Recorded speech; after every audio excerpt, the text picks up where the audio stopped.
Welcome to my channel guys. आज हम लोग आनंद आशु लिपि मासिक पत्रिका की प्रतिलेखन संख्या 14 का डिक्टेशन 100 की स्पीड में करेंगे। डिक्टेशन 5 सेकंड बाद स्टार्ट होगा।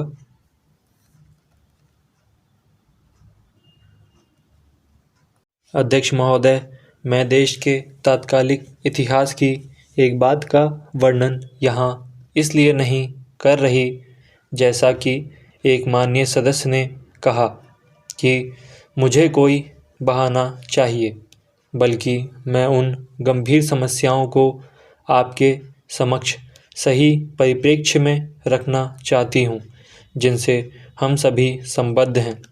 मूल्य वृद्धि, आवश्यक चीज़ों की कमी, आर्थिक कठिनाइयाँ आदि। कठिनाइयाँ तो हैं ही, और हम जानते थे कि वे आएंगी।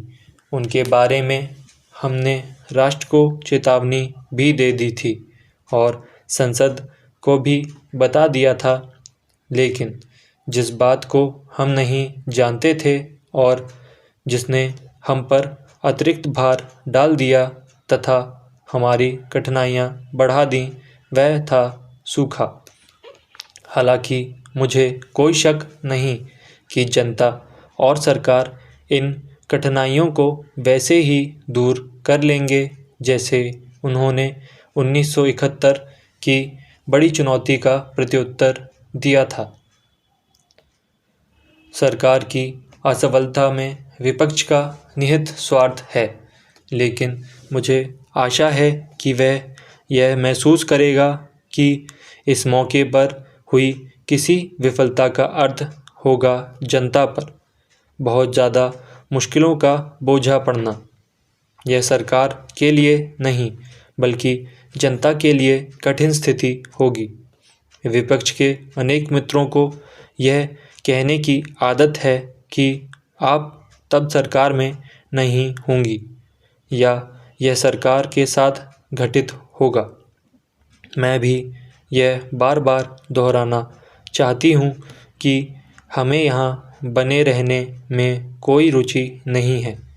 हमारी दिलचस्पी तो एक नीति के परिपालन में है, यह सुनिश्चित बनाने में है कि वह सफल हो। अगर हम इसमें सफल नहीं होते, तब भी इसका अर्थ यह नहीं है कि हम उन नीतियों को छोड़ देंगे जिन्हें हम सही मानते हैं और जिनके बारे में हम सोचते हैं कि प्रत्येक घटना क्रम द्वारा उनका औचित्य सिद्ध हो चुका है। अच्छा होगा कि माननीय सदस्यगण स्वयं अपने पिछले भाषणों पर विचार करें।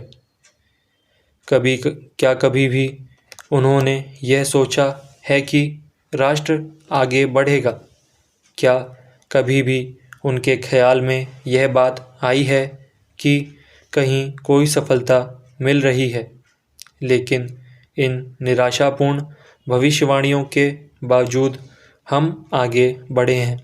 हमने एक ऐसी चुनौती का सामना किया जो अपनी तरह की एक सबसे बड़ी चुनौती थी, जिसका सामना शायद किसी भी देश ने, चाहे वह विकसित और अमीर देश हो या गरीब, किया हो। स्वीकृत नीति तथा कार्यक्रमों से पीछे नहीं हटेंगे। स्टॉप।